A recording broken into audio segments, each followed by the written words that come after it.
ब्रह्मा जी बोले, जब मैना कुछ सचेष्ट हुई तब अत्यंत क्षुभित होकर विलाप और तिरस्कार की बातें करने लगी। पहले तो उन्होंने व्याकुल होकर अपने पुत्रों की निंदा की, फिर अपनी पुत्री को दुर्वचन कहना आरंभ किया।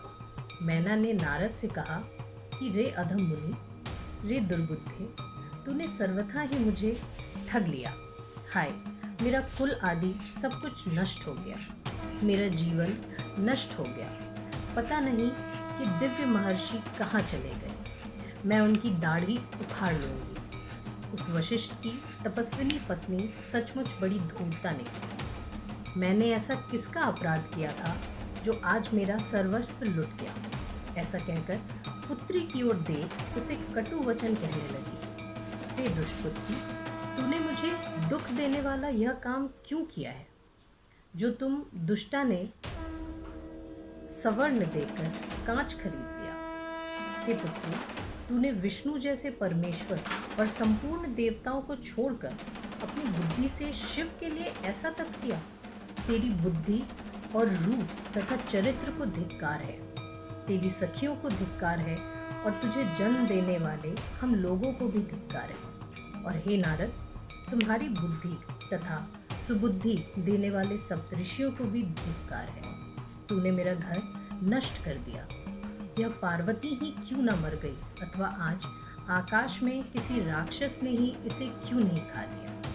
हे मुने, अभी तेरा सिर काट लूंगी। ब्रह्मा जी कहते हैं, ऐसा कहकर मैना मूर्छित हो फिर पृथ्वी पर गिर पड़ी तथा शोक और क्रोध से संतप्त हो अपने पति के पास गई। फिर तो बड़ा हाहाकार मच गया। हे नारद, तब मुझे देखकर तुम उससे कहने लगे, हे पतिव्रते, क्रोध त्याग कर स्वस्थ हो जाओ और हट छोड़कर कार्य करो तथा शिव जी के लिए पार्वती को दे दो।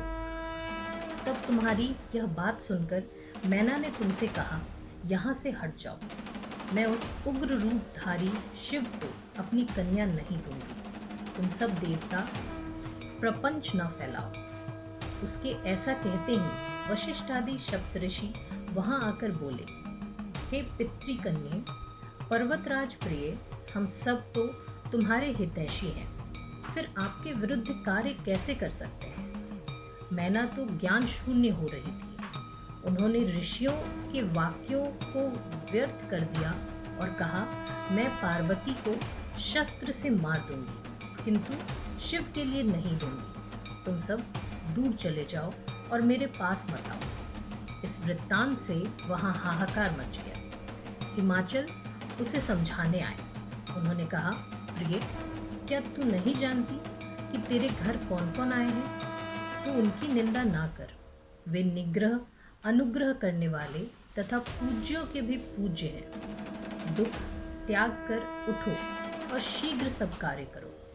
इस पर मैना ने कहा, हे नाथ, तुम मेरे वचन सुनो और वैसा ही करो, क्योंकि तुम योग्य हो।